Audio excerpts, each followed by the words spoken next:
Hello everyone, and welcome to the final deck dive preview to cover all the base game divisions, featuring the 11 Parachutiste. And this is a really interesting division that currently, I would say, is slightly underperforming, but with a couple of buffs and changes, could really fall into place. And let's have a look into what I have built for them currently. As we start in the logistics tab, where you have a decent amount of options. Their supply options are a classic 500 supply truck with the VLR and the Puma Kangaroo as a relatively big supply chopper for a good price, especially. Reason for this price being cheaper than other supply shoppers is that it also has less health than other supply shoppers, but you want to keep your supply helicopters behind the line anyway, so that's not the biggest problem. And at least, yeah, it gets you 1500 supply, so it's actually more efficient than its truck companion here when it comes per price supply, which other helicopters usually don't do. And it also is really card efficient. So Puma Kangaroo, pretty helpful there as well. The CVs, you get a P4, your classic kind of small vehicle, unarmed vehicle, but fast, and with good availability of 4. Then a slightly armed vehicle, the VBL, which absolutely looks gorgeous as well. And that's the reason we go for it is the armor. Plus 6 hit points means that it can survive a bit of artillery, but it's still fast. And 3 availability is decent. The MG won't kill much, so that's not really a reason to go for it. In fact, you might want to even turn it off so that it doesn't reveal itself by shooting. But the speed plus armor is really helpful, especially with so much artillery going around and where that can one-shot your P4s. I feel like for 5 points extra on the VBL PC is really helpful. And then a Puma PC, but here the availability plus price is really an issue. So the Puma PC currently not really worthwhile. Yeah, you don't want to usually use helicopter CVs because they don't capture something whilst flying over it. They always have to land whilst other units capture whilst moving through.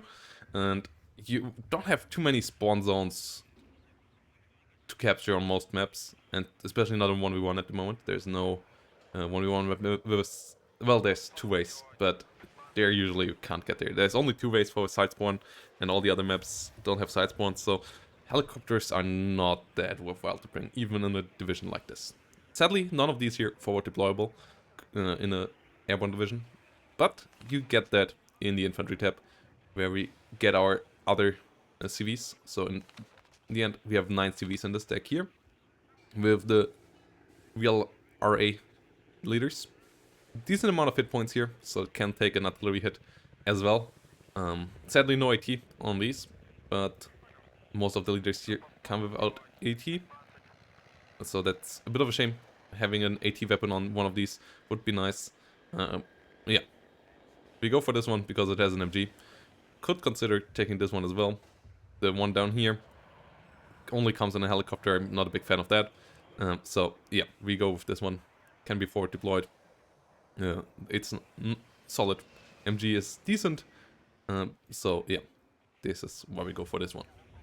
Then 2 cards of flamethrowers, which is the most amount of normal flamethrowers you get in any formation. So that is pretty nice, as these are quite strong, and having them forward deployable means that you can set up nice positions combined with between these and the Legionnaire Paras, for example, with the Apilas anti-tank weapon. So for forests that are not as easily visible from further away, you can really set up well with the mix of decent flamethrower units and good anti-tank launchers. You can really set up well at the beginning of a game, getting a lot of space captured with the mix of these units. Milan Paras helping out with forward deployment and a good ATGM as well, that especially since they can go in buildings really have leveled up again. So ATGM teams really nice at the moment. And then a Cripple Anti-Char for the double Apilas killing power, for getting behind enemy lines and murdering stuff there, or for just being really efficient in important spots. And then for the later ongoing in the game, where you don't want to pay extra for forward deployment that you don't get anymore, the Reservists, uh, 2 cards of these, to just keep on holding ground. Because this deck runs out of steam really quickly. The way you want to play it is by being super aggressive, and the reservists are just there to keep the human wave up against the enemy, capture ground, get the enemy to force to deal with them, and that's what the reservists are for. No anti-tank on these, but yeah, the other unit for this is the Airmobile, where you also don't pick extra for that. You sadly have to pay for the Puma till it gets sold again, but decent unit as well, comes in quickly, so the Airmobile here quite nice as well. Really, the infantry tab is really, really nice. Other units here can be nice as well. TT units at the moment really hard to use, and you don't quite have the smoke support for it that other divisions get. But if you're Karma, you would use this, and if you can do well with smoke, the satchel charges may be even better than the flamethrowers. Like maybe you would go then this way. I'm currently not that good, so I go for the flamethrower squadron. So yeah, this is the way I go. But if you can get use out of this, because you set up good smoke walls and move them correctly, these can be really, really strong as well. Just pretty hard to use with the low range and the no fire on the move at the moment.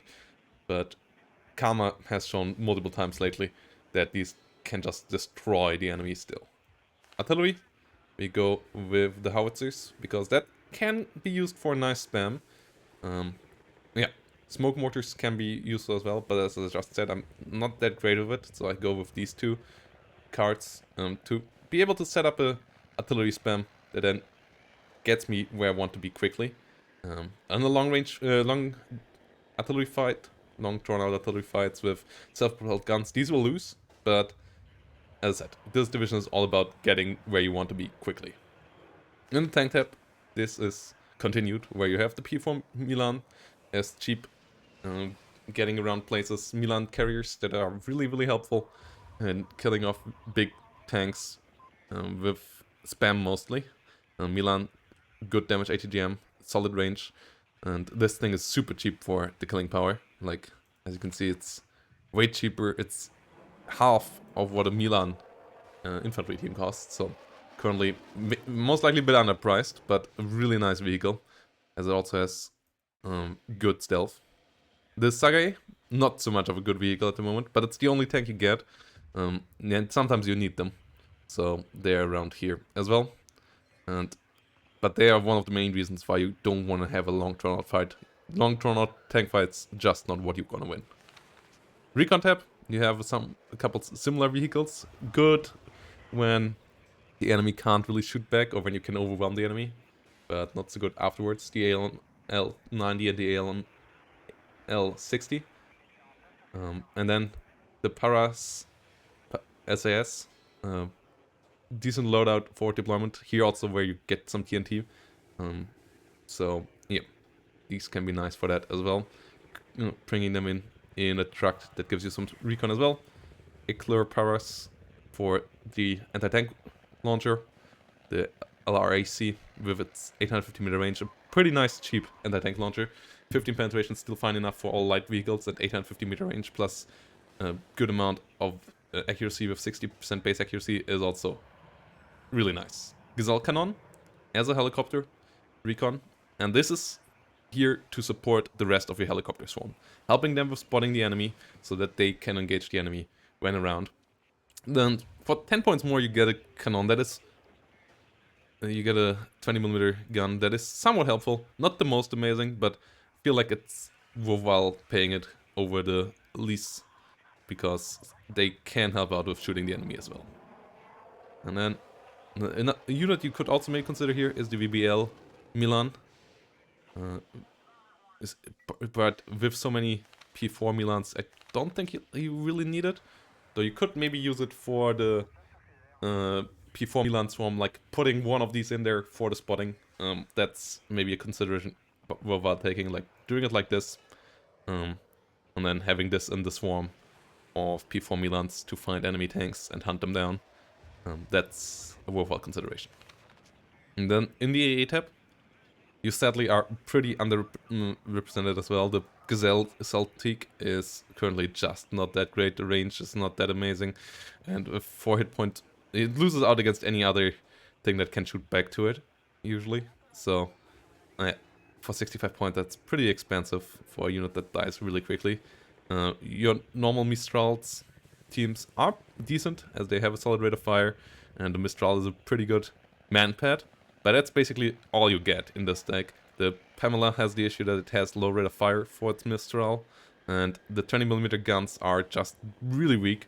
But against helicopters, you still kind of want them to stun them down, so that's why I go one card, as 20 points is also really cheap. Can also be helpful against infantry units to bring them just in with the rest of your infantry spam. And really, overwhelming spam is kind of the way to play this deck at the moment. So this comes in there nicely. And then the real overwhelming spam comes in the helicopter tab in the form of Puma Pirates, Gazelle Cannons, and then Gazelle Hots to follow them up, and Hot 2s. As the Puma Pirate and the Gazelle Cannon, they don't do much damage with their guns, but if you get so many of them for so little, you can start overwhelming enemies. If the enemy doesn't bring enough AA in the beginning, you can annihilate their infantry quite quickly at the front line, destroy some light armored vehicles as well. So these can be nasty. The enemy has to be somewhat ready. They can't really shoot them down with planes efficiently. Plus, you can protect them. Unlike like bigger helicopters, where it's efficient to come in with a plane, shoot them down. You only get one or so per strafing round, and that's not efficient for a fighter. So shooting them down with count-based units is the only really efficient way, and best gun-based even, because even with missiles you might run out of missiles before you have them all shut down. So yeah, the enemy needs to be prepared, but if they are prepared, this is not super efficient either. It's just something to give you, first of all, threaten the enemy with it, and second, if you go through with it, to just like get a bit of an edge in the early game, and then exploit that with the rest of your units, and be there quick enough. And then the air tab. You have some good air superiority fighters. The Mirage 200s are pretty nice. Good gun with the DIFA 30mm. Currently really good against helicopters, really good against planes as well. And the missiles here are decent as well. The R550 Magic and the Super 530F. Pretty decent missiles. Not the most amazing though. But I don't feel like it's worthwhile investing the extra 20 points and the one less availability for the Mirage 2000. Yes, it gets slightly better missiles if you compare it. Like, it gets the better Super 530 with more range and 5% more accuracy, but has the same Magic, and it's actually slower. It has better agility, but and better optics, but it's actually slower than the Mirage 200, and that is not that great. Speed is really nice because you can hunt down enemy bombers quite nicely with the Mirage 200, and you also can run down enemy helicopters as soon as they pop up. So for 20 points cheaper and one more availability, the Mirage 200 just feels better. Then you need some Jaguar ATGM to deal with enemy ground-based units from enemy big tanks with the 30 pen missile. That's quite nice, up to anything like enemy AA that can be killed with this. It's quite nice to have this as well. 30 damage, really nice there, doing a lot of damage. And then some Jaguar seed with missiles that I want for hunting down enemy radar AA, especially if you combine it with the helicopter swarm. The enemy has Gepards also, you threaten them with this, and then if they turn it off, you can maybe fly in with your helicopters, try to kill the Gepard that way. Or if they try to shoot the helicopters down, they might get hit by the seed. Like that's the idea behind this plane. And then a big bomber with the Mirage F1 CT. The guided bombs still not super well implemented just yet, but decent plane as well. Can defend itself a bit. So yeah, really fast for a bomber, which is super nice. Like insane speed for a bomber, the Mirage F1 CT. So can come in and blow the enemy up quickly, which is quite nice to have as well. But yeah, as you can see, standing power of this division is really low. Especially the tanks are major issue. The Sagae needs a buff for sure. The infantry is solid. Maybe one of the best infantry tabs in the game. You just like long-range ATGMs. You don't have any ATGMs on your, like, included in one of your infantry teams, no dragons or stuff like that. And the Milan only shoots 2450 meter, which is not that much more than most gun-based systems. So that is a problem as well. You can't hit out really far on the map, and like fighting against divisions with especially the 2800 meter ATGMs from the Soviets can be quite painful because they have such a big range advantage above you. But your rush in the early game is still relatively potent, and if you can put that into a nice place, you still have a good chance of overwhelming the enemy. So yeah, a division currently maybe a bit on the lower end, but for sure with a lot of potential. I'm looking forward to what happens with this, and I'm also looking forward to Warner League Season 0 that is coming up this next week, on next Monday. And this Sunday, the 23rd, we will have a pre-show at 4 p.m. CET on the Twitch, where we talk about who we think will win, what we think about the meta, and so on, with Ben Danner, a Wooden Box, and Lathans. So be around there at 5 p.m. CT, 4 p.m. GMT for a bit of lovely one-on talk. And I hope to see you all there. That's it. Bye-bye, and have a great day. Thanks for watching.